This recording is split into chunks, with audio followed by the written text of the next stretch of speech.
Débarque dans le club accompagné de mes thugs. La classe de Brad Pitt, normal que ta femme me bug. Je marche qu'avec les vrais, ouais, je marche qu'avec les bestes. Y'a qu'à l'époque de Chris Cross qu'on a tourné la veste.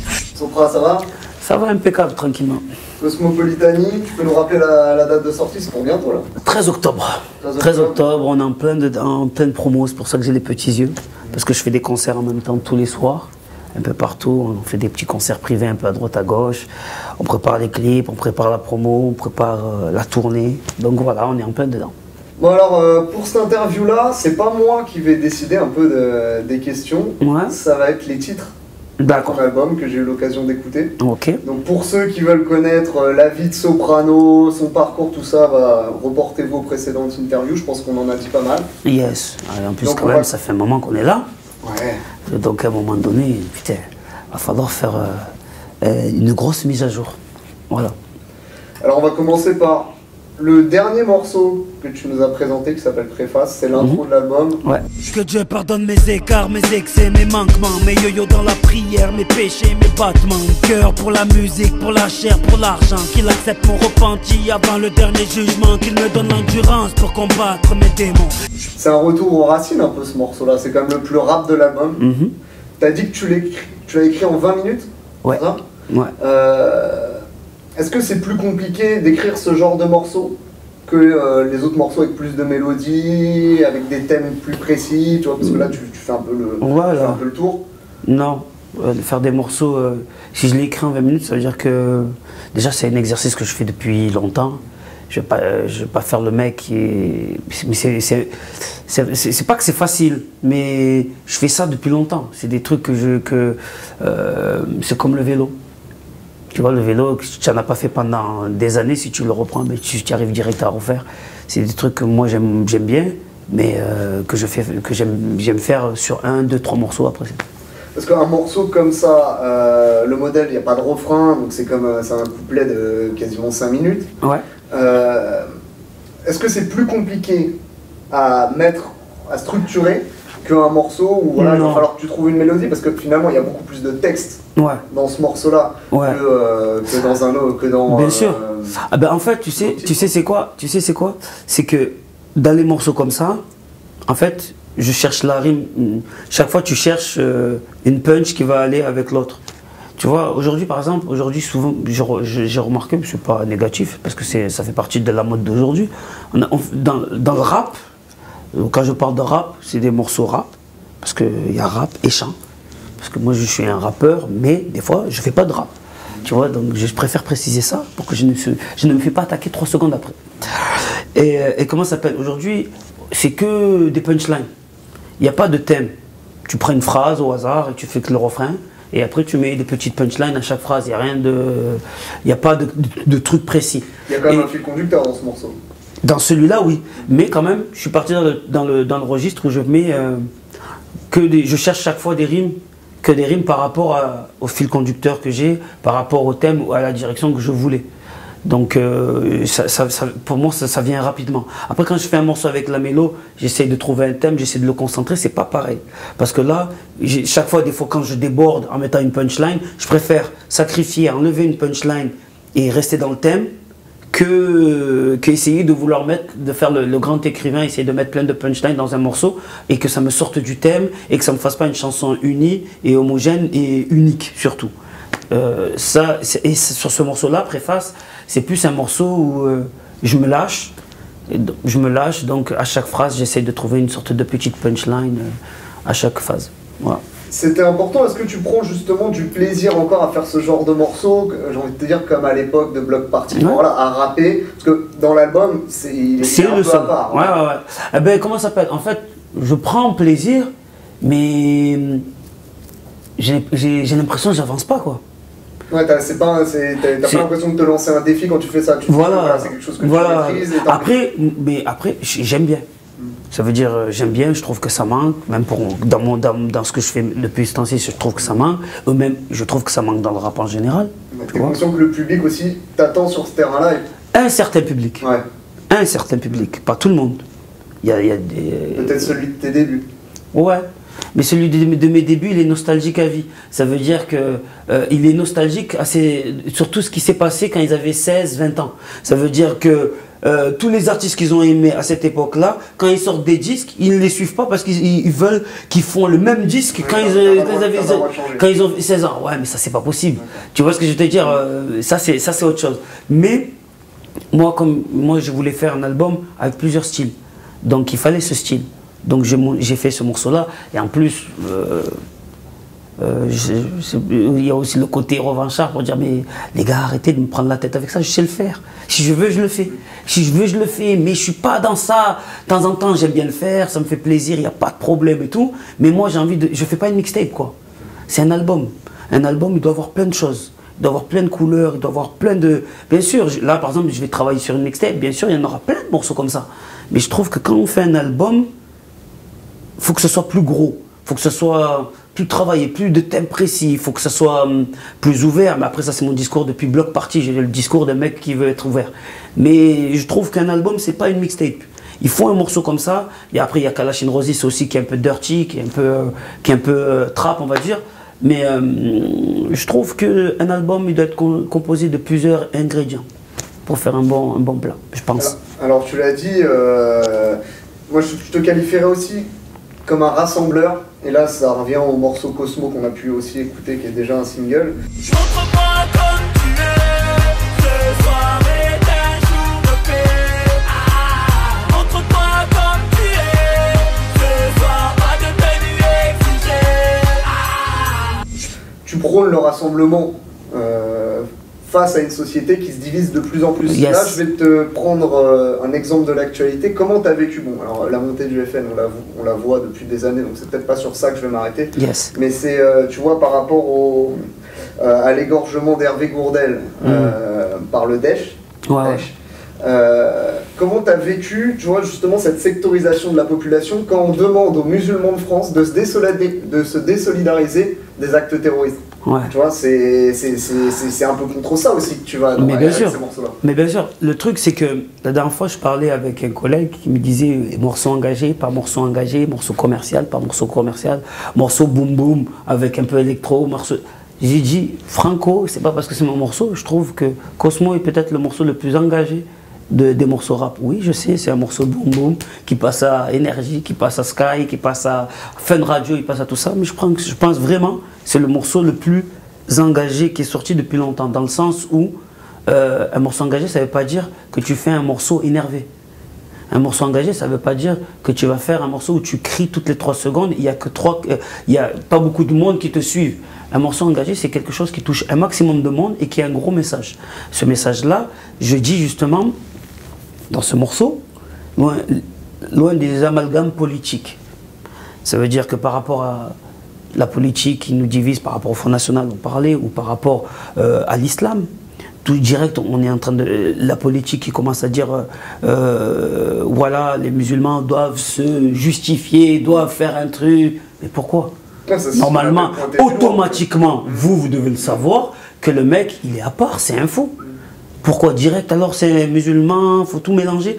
Chaque fois, on essaye de diviser les gens, d'essayer de le mettre dans des cases, chaque fois faire des amalgames.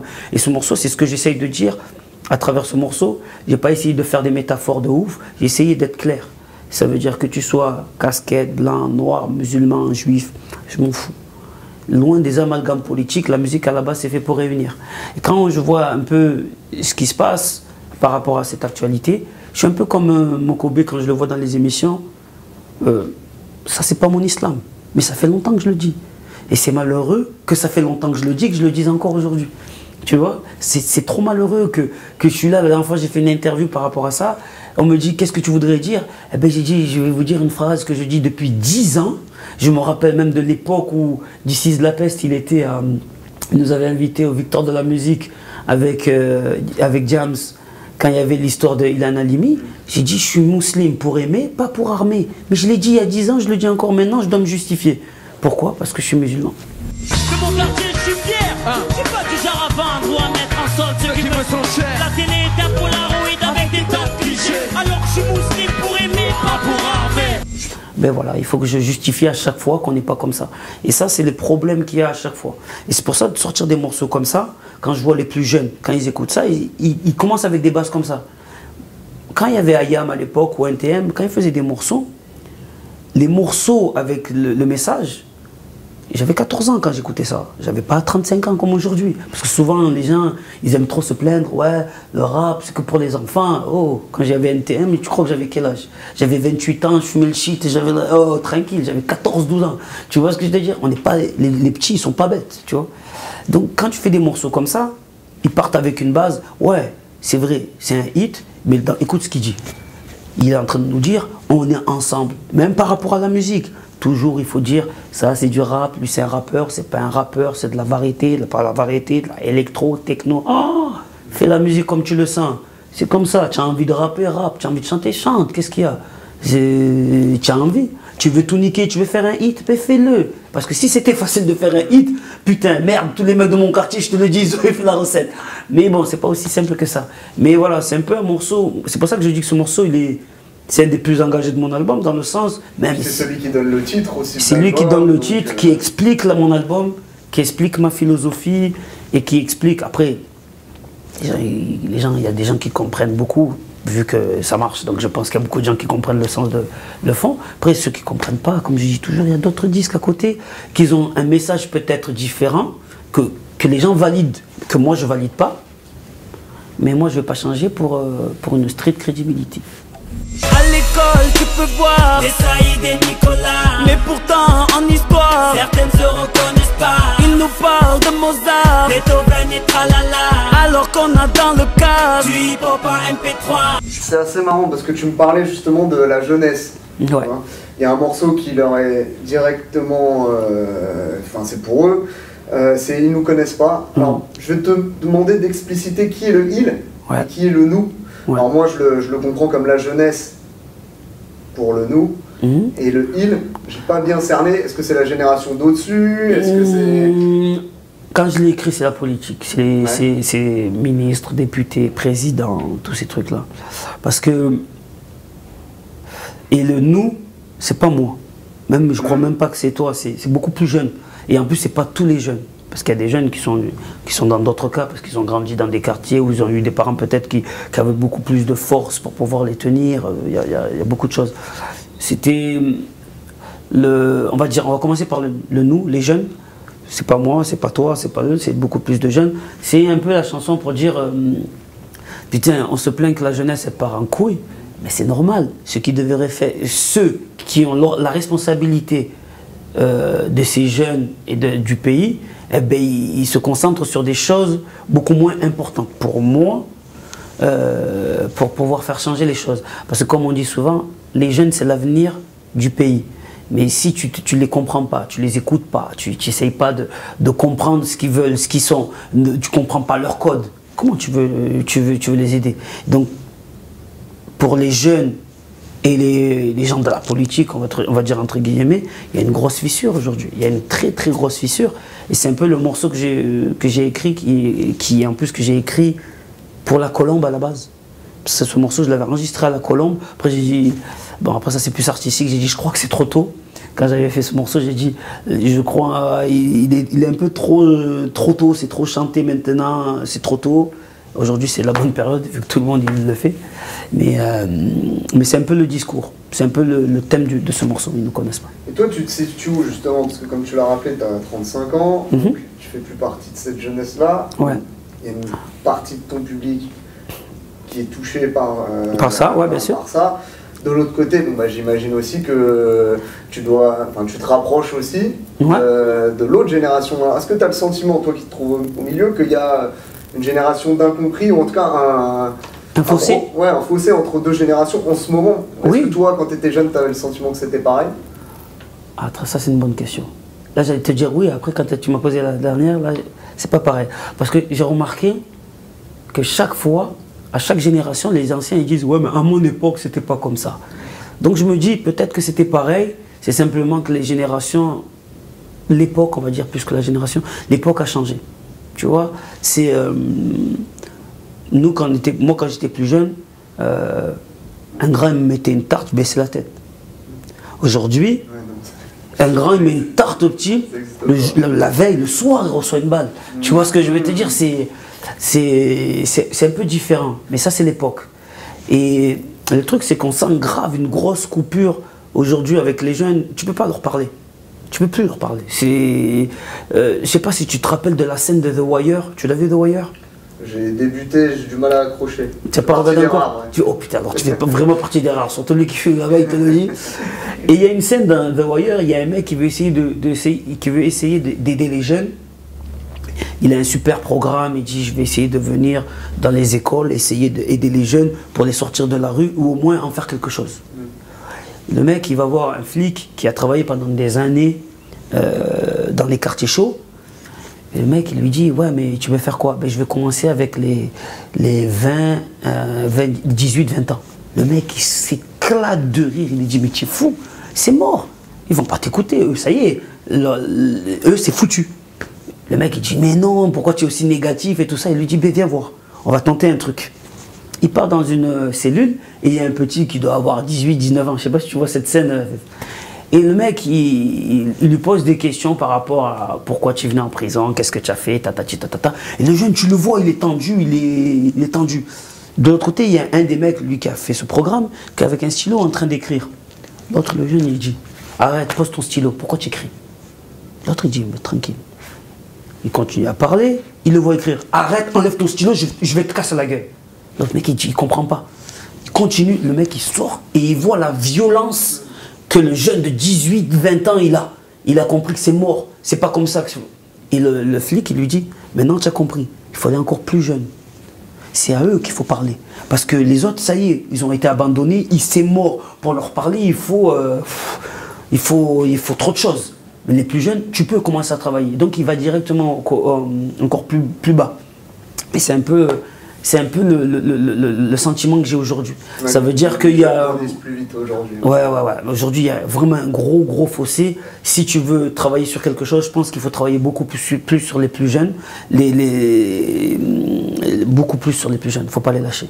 Débarque dans le club accompagné de mes thugs. La classe de Brad Pitt, normal que ta femme me bug. Je marche qu'avec les vrais, ouais, je marche qu'avec les bestes. Y'a qu'à l'époque de Chris Cross qu'on a tourné la veste. Le DJ... Après...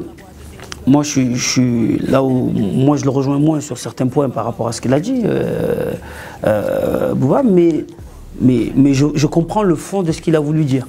Ça veut dire qu'à un moment donné, les gens ils sont là, la solidarité, faut le faire, c'est quelque chose de tous les jours. Instants, ouais. Voilà, c'est pas 2 semaines. Il y avait même quelqu'un qui m'a envoyé une photo, d'une meuf voilée pendant le Ramadan. Ouais, Free Gaza. Dès que le Ramadan est terminé, tu la voyais presque à poil comme ça, en train de dire voilà, ce soir on va en boîte, c'est la fiesta. Danse à la cartonne, danse à la cartonne, danse à la cartonne, danse à la cartonne, danse à la cartonne. Jeffrey, remets-nous des glaçons. Jeffrey, remets-nous des glaçons. Jeffrey, remets-nous des glaçons. Jeffrey, remets-nous des glaçons. Débarque dans le VIP, stylé comme Fresh Prince. Une arrivée royale comme Eddie Murphy dans le Queens. Convoité comme un Brinks, tous les yeux sur ma sape. Toi t'es sapé comme sur Arte, donc normal qu'elle te zappe. J'entends des mecs qui claquent, claquent, claquent.